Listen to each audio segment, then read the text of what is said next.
Russian soldiers returning or redeploying from Ukraine frequently try to sell looted goods to Belarusians in southern border districts, according to interviews with multiple residents. The reports from the southeastern Homel region are the latest example of how Moscow has used the region bordering both Ukraine and Russia as a staging ground for troops rotating in and out of Ukraine, and how that's disrupted Belarusians' lives.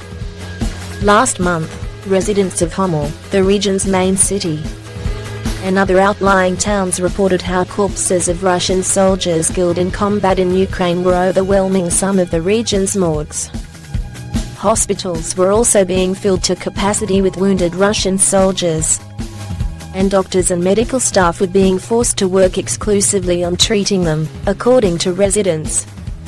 In recent days, Ukrainian and Western officials have reported that Russian troops have pulled back from frontline positions close to Kyiv and redeployed elsewhere, including into Belarus. One man who lives in Mazy, a town southwest of Homel, said the skies were filled constantly with Russian planes and helicopters, and Russian troops were constantly trying to sell goods to locals, including diesel fuel from military supplies.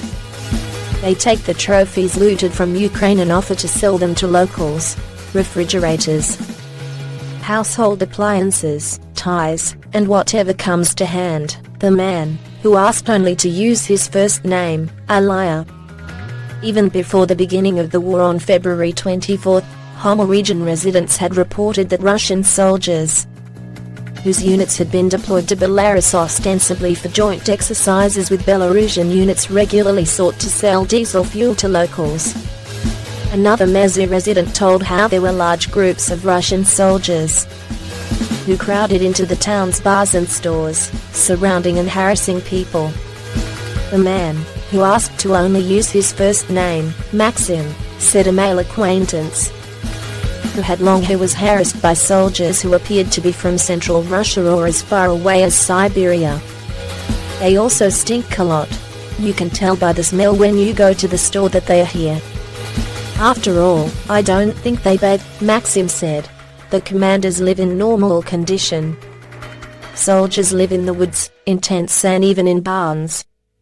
The Russians, they behave like they are masters of the universe, he said.